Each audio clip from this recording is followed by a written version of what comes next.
Robert, the Armed Vapor here. Well, I'll admit it. I guess I got to admit it.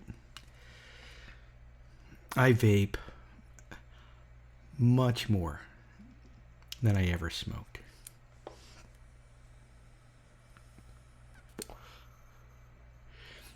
In fact, I think I classify myself as a chain vapor.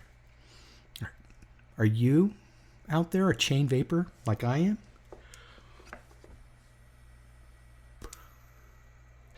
I mean, I always have something on me, all the time. Always vaping throughout the entire day. And that will be 18 to 20 hours a day I'm vaping.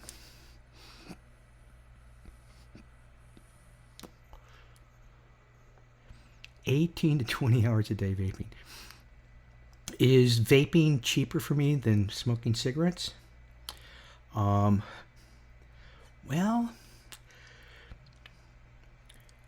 I guess that all depends. I mean, I do make up my own juice. I mean, I don't make it, but I buy juice and I cut it with glycerin and stuff like that. So that makes it cheaper for me. But I would say on average, I'm vaping probably 15 millijuice a day.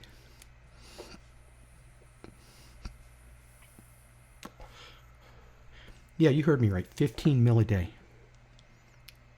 You know, here's my origin on my Nemesis.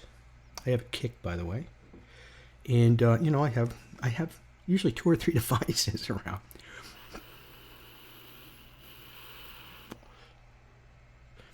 My K-Fun Light on a Dominus Fici, whatever. I'm sorry if I'm bastardizing the pronunciation, but, you know, and I used to have multiple devices. And why? Why did I have to have multiple devices around? Well, not only do I like using them, but and each one, I mean, the K-Fun is definitely different than a Genesis atomizer and from my Claramizer and all this other stuff. So, you know, I like switching on and off the various different devices. But quite frankly, you know, even with your Claramizers, okay, your Pro Tanks, your Vivinovas or whatever, you know, they get a little warm depending on how you're vaping them. But nothing that I'm aware of compares to how hot a Genesis atomizer runs. A standard coiled Genesis atomizer uses typically a stainless steel wick, which retains heat. And if you're hitting it like I do,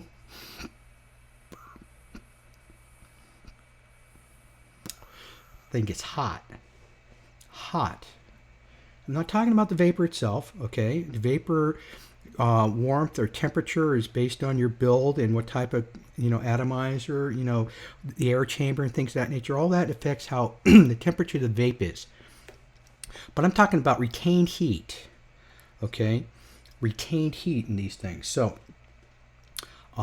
stainless steel wick retains heat, transmits heat. These things can get hot enough where, I mean, on this short, this is a brass tip on here right now, Atomaxani brass tip, you know, get hot where, you know, okay, set it aside so it can cool down while you pick up your other one and continue to chain vape.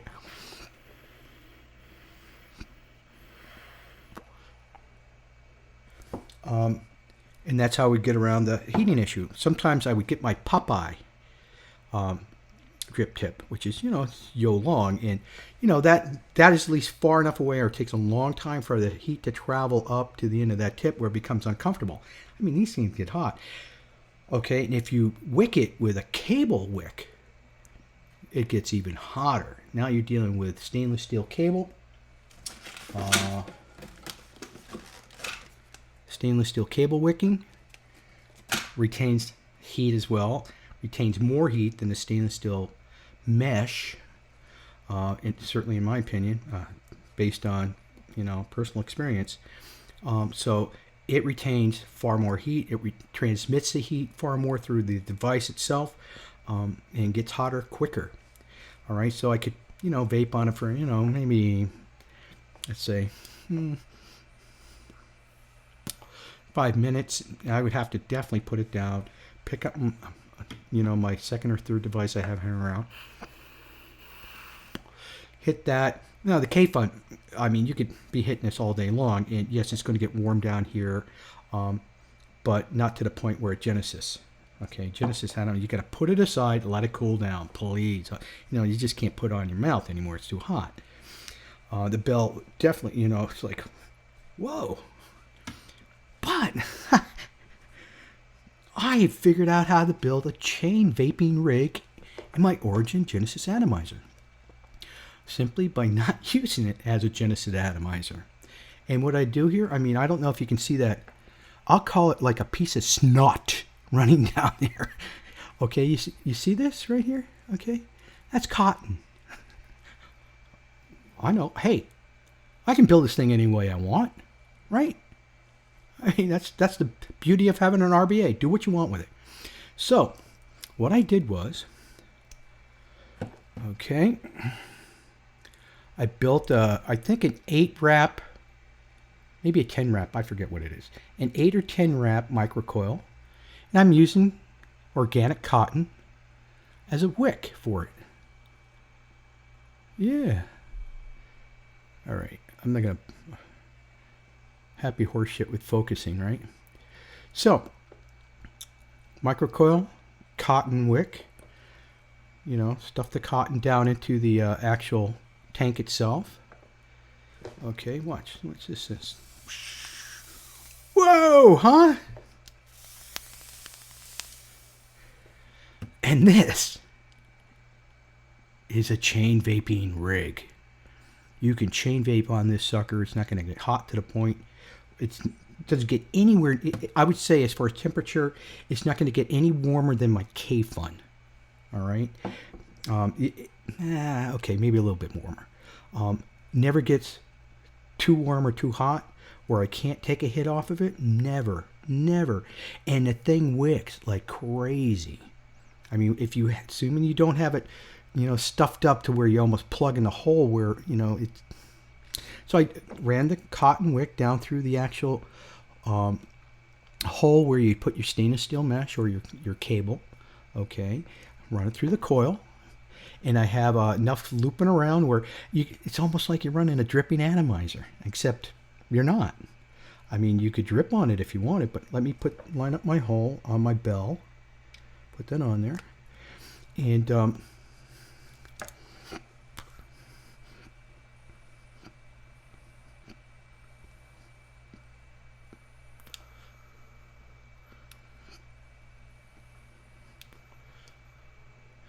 I can vape on this thing forever.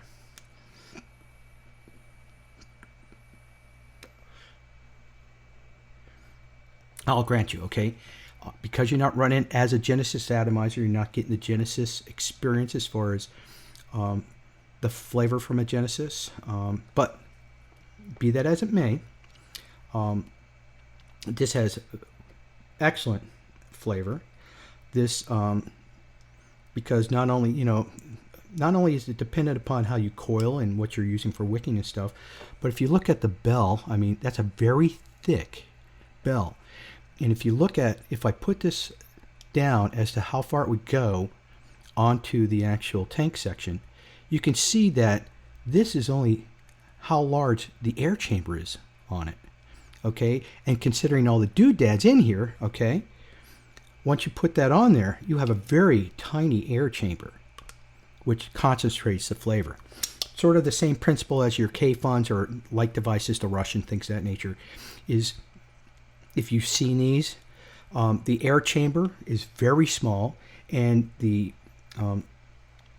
air canal going up to your mouthpiece, it's just concentrating all that vapor into a very small area for you, and that's why it has such great flavor. So you can consider this on par with running it on,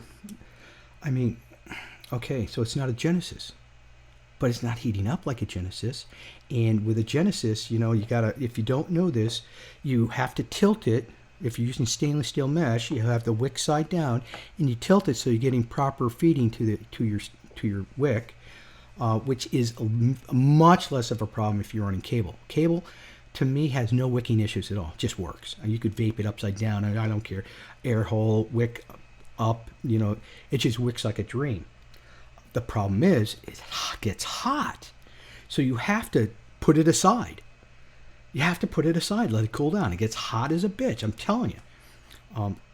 So I could really never, like, you know, if I'm chain vaping, I have to have multiple rigs around.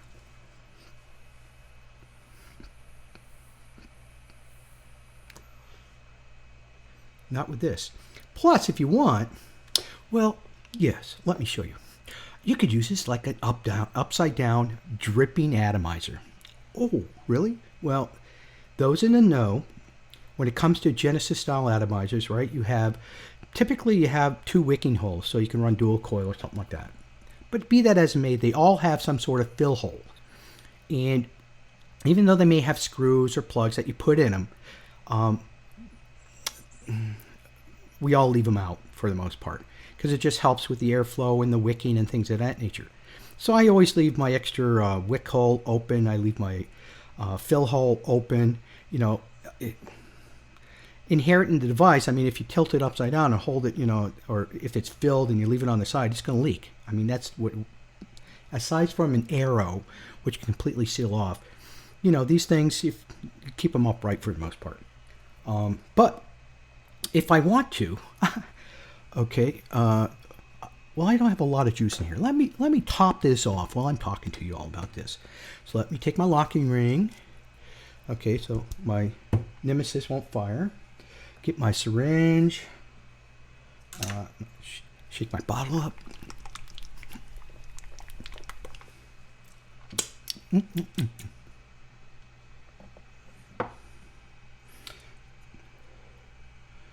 we go. Okay. I'm just going to take this.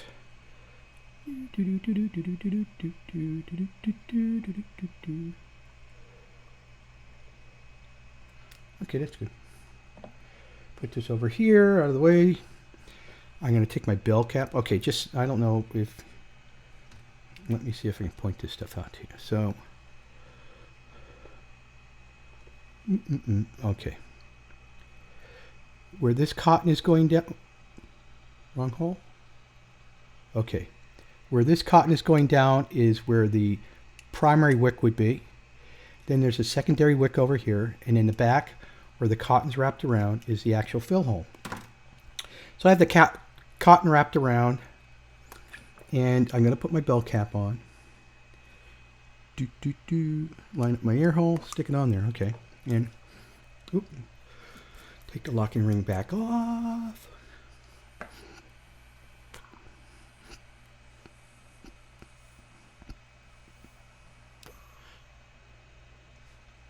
Whoa, right? But you know what I can do? I can turn this upside down. And do you see those little bubbles going up? Tell me you can't see those bubbles going up. So bubbles going up, so basically liquid is going back down into that air chamber. You know, you can let 5, 10 bubbles happen. And it's like you're feeding a dripping atomizer. You know, okay, no. And I can rotate this around. It's feeding those wicks.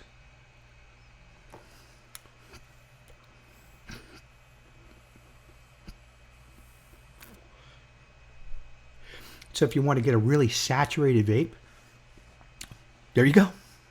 All right. But even without doing that, this keeps up. The wicking keeps up with it. You can just vape on it, vape on it, vape on it. And the wicking keeps up with it. Where, you know, if you try to do that with stainless steel mesh, eventually you're going to get a dry hit. You're hitting it too hard. Especially if you have a very low resistance, okay, coil built. That coil is heating up so hot that eventually, you know, it's just going to, everything in the wick is just up top where it's actually vaporizing, it's going to dry right out. Same thing with cabling can happen. The wicking just can't keep up with chain vaping. Just can't. I don't care what they say out there. It just can't. Why? I know. I've done it.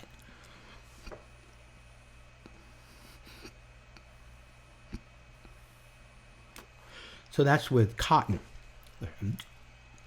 Just warm. It's warm. Very, just slightly warm right now.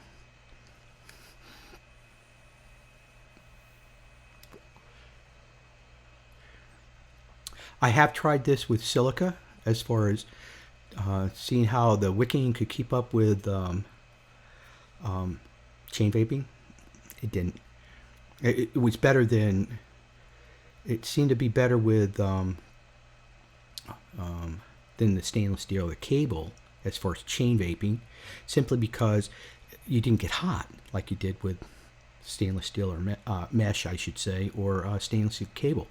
So you were able to vape on it longer, and just because of that, I mean, because you were vaping on it so much, you could run into a dry hit with just the silica wick. That's my experience. It seems like cotton, as far as setting up for a chain vaping rig, works the best. And something where you can easily, if you wanted to, saturate your wick and watch them bubbles come up. You could do that, you know, tilt it around a bit.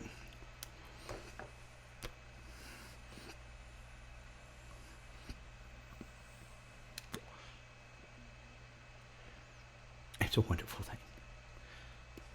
So, if you're so inclined and you're a chain vapor, I mean, the way I was getting through it again was multiple devices, because it's, you know, I love the Genesis. I mean, I have a few of them here. They're outstanding, but they would get really, really hot, and you'd have to put it aside and either wait. And I don't like to wait. I want to vape.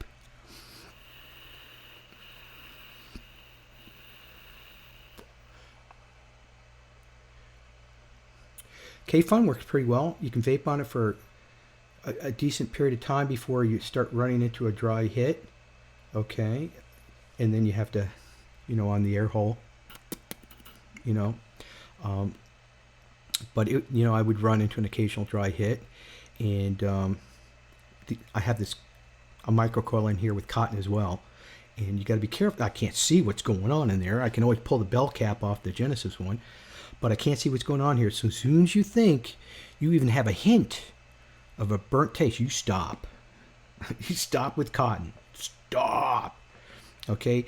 And I've gotten now to where, even though I can't see it, I can tell when, oh, I got to fill this because it's done. Okay? Because I can feel it starting to dry out a little bit, and then I get a little, stop. Fill it up. You know?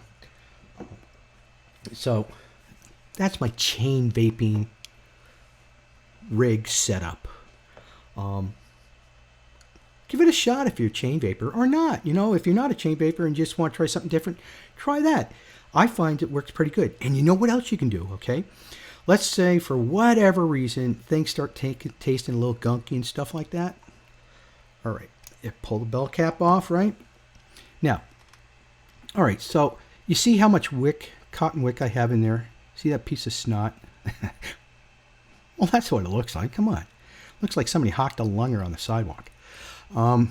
You could always take, you know, so I always put some extra down in there, because what I like to do is every once in a while refresh my wick around the coil. So I can take my wick, all right, so here's the wick, right? I want to make sure you can see this, okay? And I can grab that, I can pull up from where it's going down into the tank. I can pull that up and feed through the wick, cut off the excess, and refresh the wick if I want to refresh the wick. You know, rather than put a whole new wick in there and stuff like that, I put extra down into the tank, okay, making sure that I can refresh my wick if I want to. Pretty cool. Pretty neat. Also, if you find that when you do set something up like this, I mean, it takes a little practice, and you want to, I mean, with cotton, bottom line is less is more. You don't want to roll these tight cotton wicks. It's just not going to wick right. So you want nice fluffy cotton. So, you know, pushing it down through the atomizer, and on the origin, it's like a 3 mil size for the wick hole on the primary one. You know, take a piece of either a paper clip. I also find a piece of Kanthal wire probably works best to try to stuff it, stuffing it down there, because you want to keep that fluffed up. And if you find that when you start hitting it and things of that nature, it's not feeding right for you, take a pair of tweezers or something and start lifting up the wick from the hole that you have your wick going down through, start lifting up, you find you probably created a plug. Okay, and you pull, and you know, because you'll lift it up, you see, oh, it's white. You know, it's white. It's not saturated. Well, you just basically created a plug, and you know, you just got to get that out of there by lifting it up and then dragging it through. You know, you'll see what I mean. You'll see. But this makes an excellent chain vaping rig. Oh, final thoughts. What's up with the runny nose? Are you guys having that too? I mean, ever since I been vaping, my lungs have improved, my nasal passages have improved. Overall, it's been fantastic as far as health improvements. But I find I get a runny nose all the time. Whoops. Do you find that? Do you find you get a runny nose? And maybe it's because the amount of vaping I do. But my nose is constantly getting runny.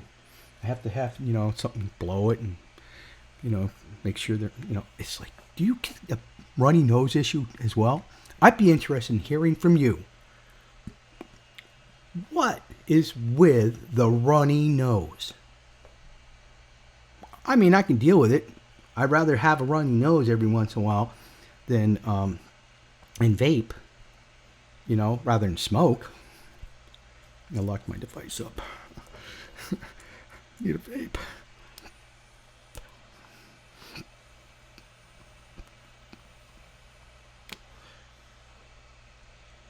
I love this stuff.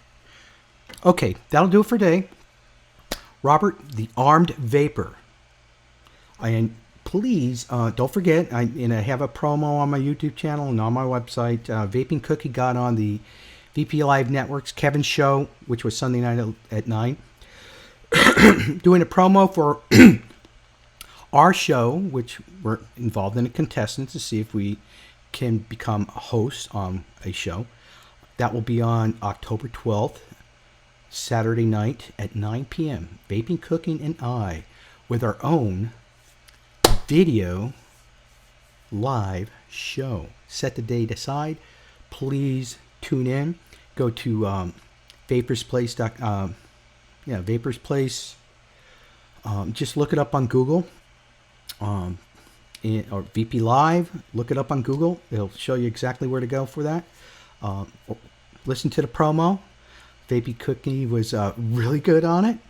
And please set that aside. So you can reach me at robert@armvapor.com, www.armvapor.com, or lifewithvaping.com. Till next time, thank you. This is Robert signing off. Bye.